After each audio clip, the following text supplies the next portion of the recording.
Sahabat, agamaku adalah cinta. Setiap hati manusia itu rumah ibadahku. Ini pandangan yang mendalam dari guru sufi besar Jalaluddin Rumi.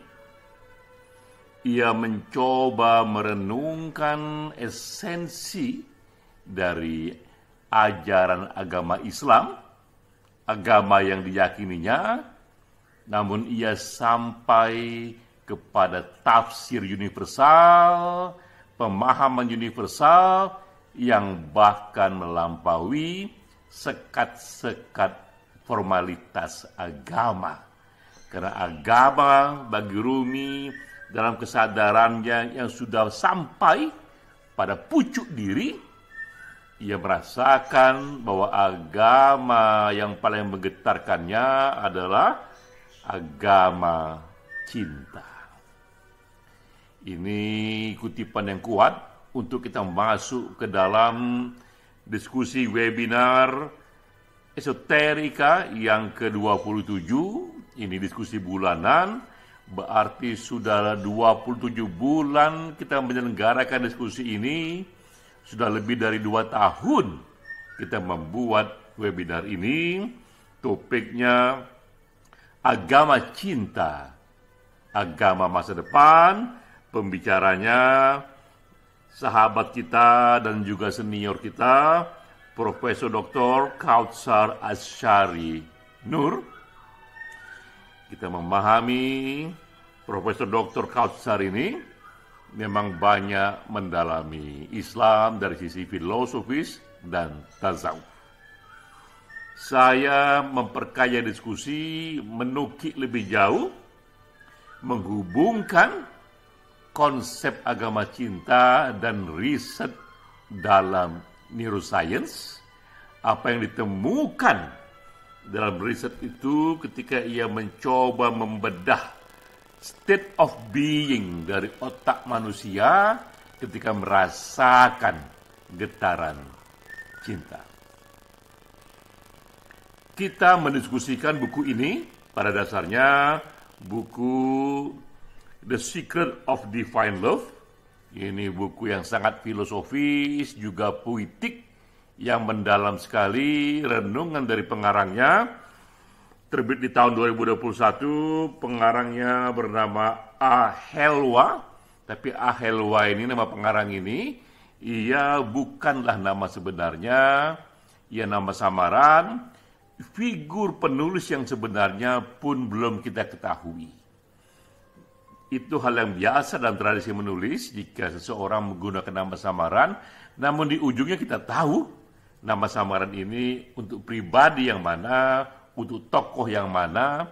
Tapi per hari ini yang bernama Ahelwa, ia tetap menyembunyikan diri sehingga publik tidak tahu siapakah Ahelwa yang sebenarnya. Ini bukunya cukup tebal, 347 halaman, 348 halaman, terdiri dari 12 bab. Bab-babnya juga begitu banyak. Ini contohnya didominasi oleh bagaimana memahami ritual-ritual Islam, namun dalam tafsir yang universal, yang filosofis, yang teologis, sehingga juga ia, sebagaimana Rumi, bisa melampaui sekat-sekat formalitas agama.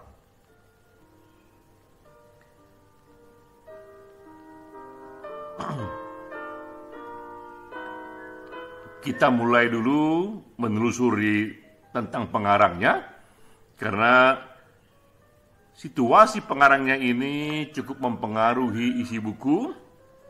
Ketika tadi ia memilih mengapa mencantumkan nama samaran dan membuat dirinya sendiri per hari ini tak diketahui, karena menurut dia tak penting siapa saya, tak penting diketahui apa yang saya yakini, karena yang penting dalam buku ini bagaimana merasakan cinta sejati kepada Tuhan. Jadi itulah topik buku ini, The Secret of Divine Love, cinta sejati kepada Tuhan. Namun sang pengarang memberikan sedikit tentang background-nya yang membuat kita pun mengerti bagaimana state of mind, social origin, asal muasal sosial dari keyakinan dan tafsir agama yang ia bawa.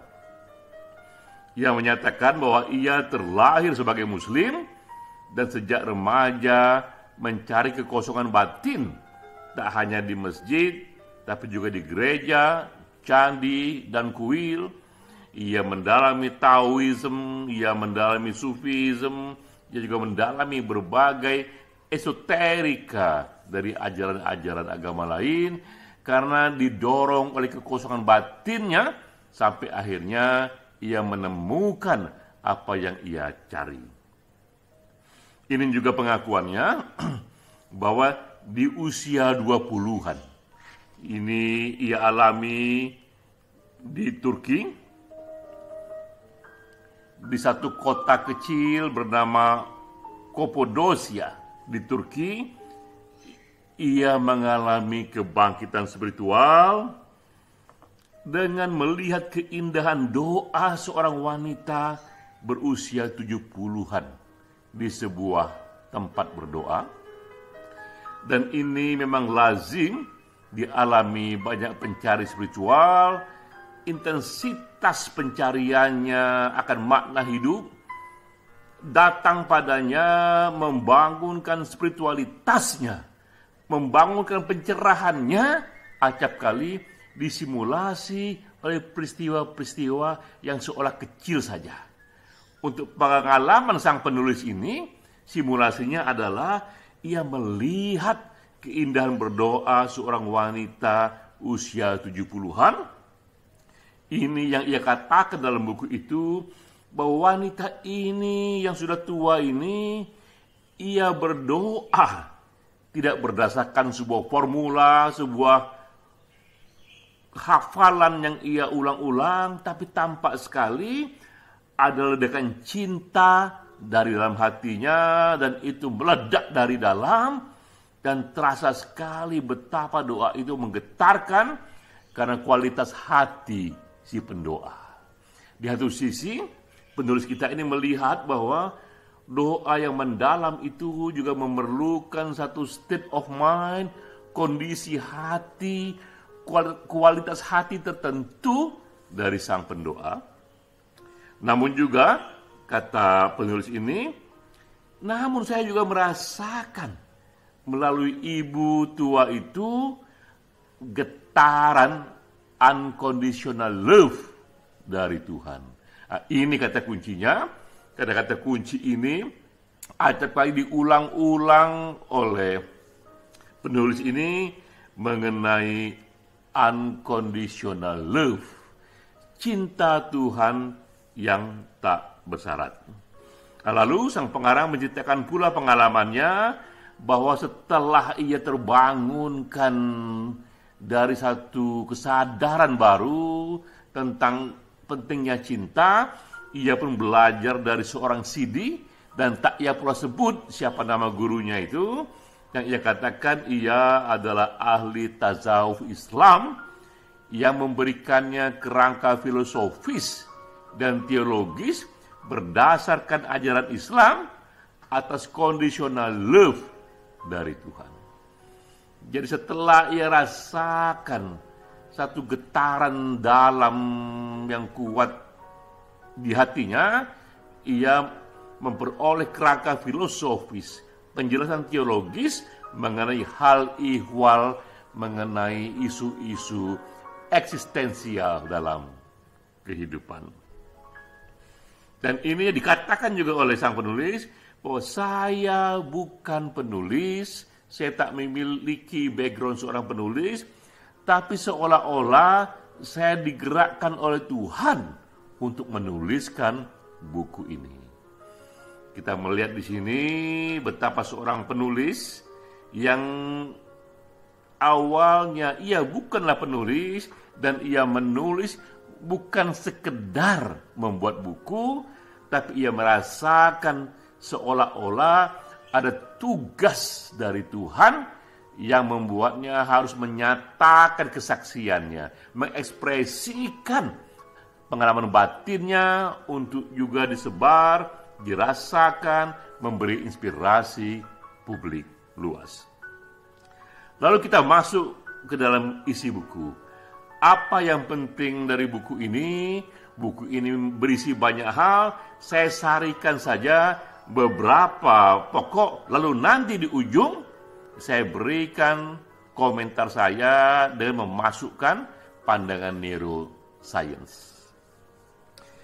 Isi buku ini pertama-tama menyatakan bahwa cinta adalah spirit tertinggi semesta, adalah cinta yang menjadi alasan, yang menjadi kekuatan mengapa dalam hidup kita sekarang ini, dalam alam semesta ini, there is something instead of nothing. Mengapa tiba-tiba dalam hidup ini ada sesuatu?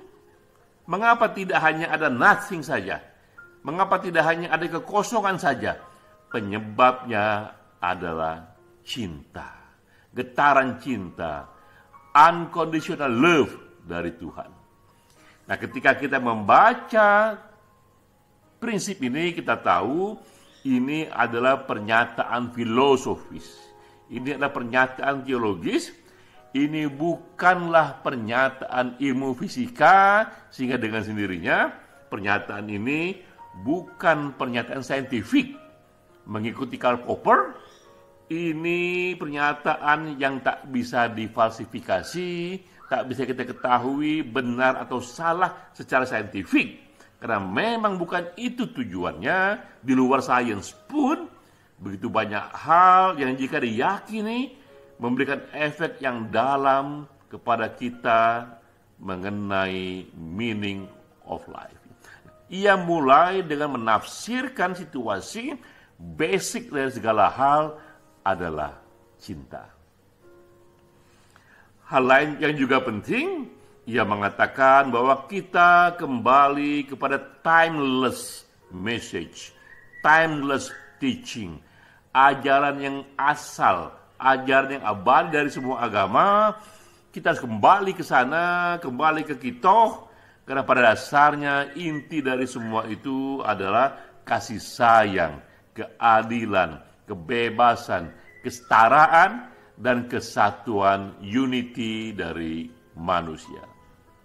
Sekali lagi, ketika kita membaca ini, kita pun memahami ini pun adalah tafsir mengenai agama-agama, karena juga para ahli lain pun bisa menafsir sebaliknya. Ia tak mengatakan bahwa inilah esensi agama, misalnya. Ia bisa saja mengatakan esensi agama itu yang sebaliknya, yaitu ajaran-ajaran yang kontradiktif, yang tidak hanya ada ajaran cinta, tapi juga ada ajaran yang ditafsir bisa membawa seseorang kepada kekerasan politik, kepada primordialisme, kepada kotak-kotak manusia, bukan unity of human being, tapi pengkotak-kotakan manusia. Akibatnya itulah kita melihat dalam sejarah misalnya, dua wajah agama, agama yang damai dan agama yang melandasi perang salib misalnya antara Kristen dan Islam, perang Eropa misalnya antara Katolik dan Kristen, ataupun perang dalam sejarah Syiah dan Sunni. Jadi agama memang multi interpretasi, namun sang penulis memilih interpretasi yang begitu sunyi, yang begitu damai, yang melihat bahwa esensi dari ajaran agama itu adalah kasih sayang, keadilan, kebebasan, kesetaraan, dan kesatuan manusia, kesatuan Homo sapiens.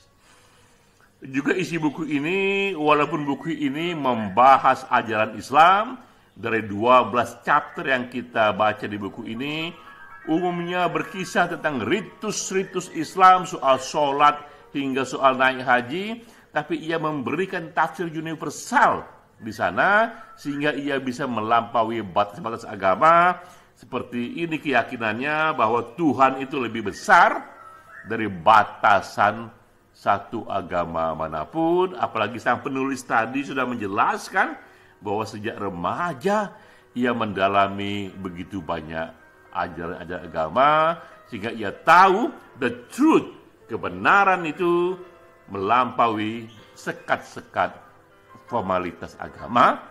Namun tetap saja di buku ini memang ia hanya berlandaskan Islam yang ia dalami dari sisi tafsir filosofisnya yang universal. Nah, isi buku ini juga banyak menceritakan tentang, saya menyebutnya, ini tak disebut oleh sang penulis, tapi saya menyebutnya transcendental unity, paham agama. Bahwa dalam banyak agama yang sekarang ini dipeluk oleh umat manusia, ada esoterika di sana, ada satu sisi batin di sana yang bisa kita yakini pesan batin itu isinya adalah love and compassion. Inilah sikap dari penulis. Yang isi buku ini juga memberikan sugesti kepada para pembaca bahwa mulailah dengan keyakinan bahwa Tuhan mencintaimu tanpa syarat apapun, unconditional love. Tuhan itu maha besar. Dari perkembangan baru ilmu fisika kita tahu bumi ini hanya satu titik debu saja. Ia hanya bagian kecil dari satu galaksi, dan galaksi ini ada ribuan planet, dan alam semesta berisi dari miliar galaksi, begitu triliun jumlahnya. Planet seperti bumi ini jumlahnya begitu banyak sehingga triliunan, dan sains pun ada batasnya yang tak bisa melihat lebih jauh ke sana, sehingga dengan sendirinya apa yang terjadi di bumi, apa yang terjadi pada diri manusia tak akan punya efek apa-apa kepada Tuhan yang maha besar di luar sana. Sehingga ia katakan penulis ini bahwa Tuhan itu tetap mencintaimu, tetap mengasihimu, tak dikurangi oleh apapun yang kau lakukan di dunia ini, karena terlalu kecil efeknya perbuatanmu kepada Tuhan, dan terlalu kecil efeknya, dan ia tak akan mengurangi kasih Tuhan kepadamu. Jadi ini satu konsep yang kuat sekali, karena ia melihat Tuhan sebagai unsur yang maha pemurah, sebagai hal yang maha pengasih. Karena kita pun bisa, seperti dilakukan banyak orang lain, melihat Tuhan sebagai Tuhan wakil dari Tuhan yang murka, Tuhan yang menghukum, Tuhan yang cemburu, Tuhan yang mengatur hal-hal detail dalam hidup kita. Tapi sang penulis memilih Tuhan ada sesuatu yang besar, sesuatu yang mencintaimu tanpa syarat apapun. Bahkan tak memberikan keharusan padamu bertindak di luar yang kau pahami, bertindak di luar yang bisa kau lakukan. Buku ini kemudian mencoba menghadirkan cinta ilahi dalam kehidupan sehari-hari. Setelah kita meyakini, memahami bahwa cinta adalah spirit tertinggi di alam semesta, kesadaran itu bawalah turun ke bumi dan hadirkan dalam kegiatan kita sehari-hari. Apa efeknya? Efeknya kita akan hidup yang penuh makna dan kebajikan. Nah, sekarang saya masuk ke dalam bahasan mengapa rasa cinta itu penting, tapi kali ini melalui pandangan neuroscience. Ini saya ambil salah satunya dari jurnal Harvard Medical School yang terbit di tahun 2015 di quarter spring, yang membahas love and brain. Membahas apa hubungannya antara cinta dan otak manusia itu, sehingga kita tahu ketika kita mengembangkan rasa cinta kepada Tuhan pun, otak inilah yang bekerja, bagian otak inilah yang kuat, dia memberikan satu sinyal-sinyal yang bisa ditangkap oleh indikator-indikator ilmu pengetahuan.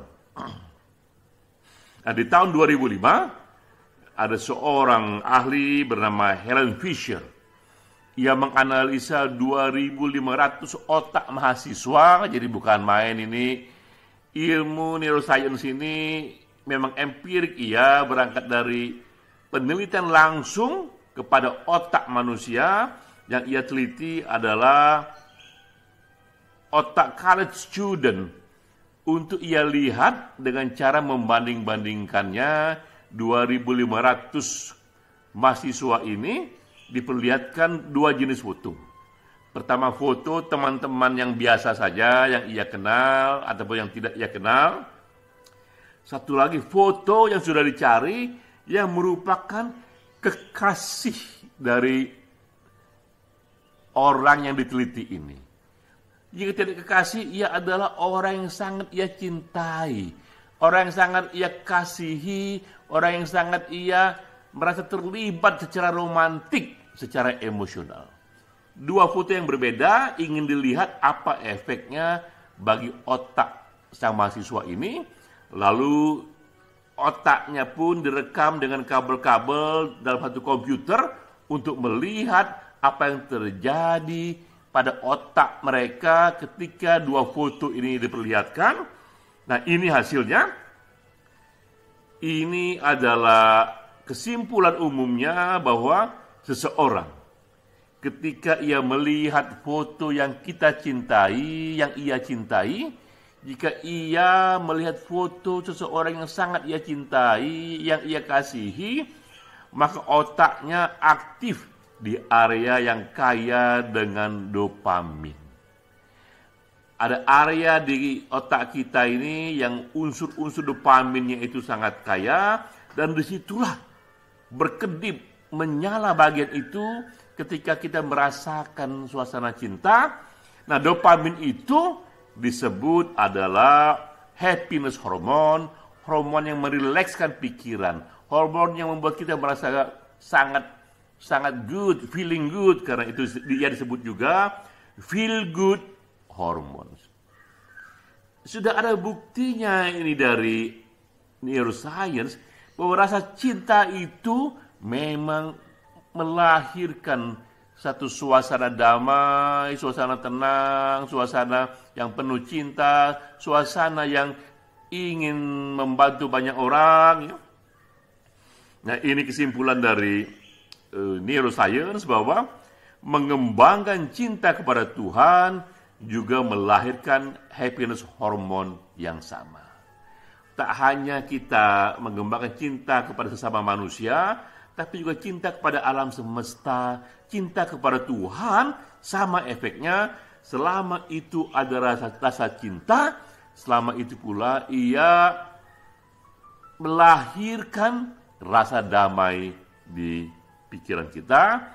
Sehingga ini kesimpulannya, apapun agama yang kau yakini, apapun konsep Tuhan yang kau yakini, sejauh ia melahirkan rasa love and compassion. Ini yang sangat dahsyat sekali. Love and compassion. Maka ia akan melahirkan rasa damai dan hidup yang bermakna. Kini kita di era di mana ada 4.300 agama, ada 4.300 konsep-konsep metafisika, ada 4.300 keyakinan terhadap Tuhan yang berbeda-beda. Namun kita pun sampai di satu kesimpulan, tidak lagi penting semua perbedaan itu. Yang penting adalah jika ia bisa melahirkan rasa cinta yang begitu dalam, melahirkan rasa kesatuan umat manusia, maka ia akan membuat kita merasa damai. Jadi inilah satu perkembangan terakhir dari neuroscience, bahwa meyakini agama cinta, meyakini Tuhan yang penuh cinta, walau kita tahu ini bukanlah pernyataan saintifik, ini pernyataan filosofis, namun pentingnya keyakinan ini karena neuroscience membuktikan agama cinta, perasaan cinta kepada siapapun bahkan kepada sesama manusia, kepada alam, apalagi kepada sesuatu yang ilahiyah, yang besar di luar sana, itulah yang bisa membawa kita kepada hidup yang bermakna. Salam.